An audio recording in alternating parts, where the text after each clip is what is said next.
ছাত্র জনতার আন্দোলনের মুখে ভারতে পালিয়ে যাওয়া শেখ হাসিনাকে ফেরত দেওয়ার দাবিতে আগামী ৬ আগস্ট ভারতীয় হাইকমিশন ঘেরাও কর্মসূচির ঘোষণা দিয়েছে জাতীয় গণতান্ত্রিক পার্টি জাগপা। এই কর্মসূচি সফল করতে জাগপার ছাত্র সংগঠন জাগপা ছাত্রলীগ শুক্রবার বায়তুল মুকাররম জাতীয় মসজিদের উত্তর গেট এলাকায় সমাবেশ ও বিক্ষোভ মিছিল করেছে।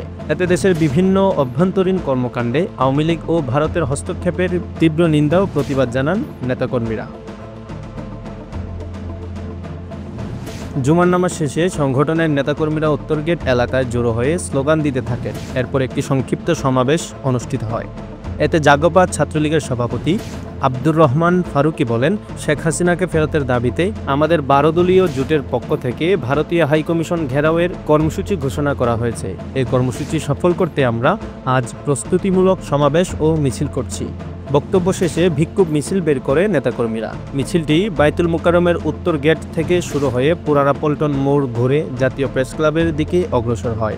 কর্মসূচি চলাকালীন সময়ে আইনশৃঙ্খলা পরিস্থিতি স্বাভাবিক ছিল। বায়তুল মুকাররম মসজিদ এলাকা ও আশেপাশে অতিরিক্ত পুলিশ মোতায়েন করা হয়েছিল।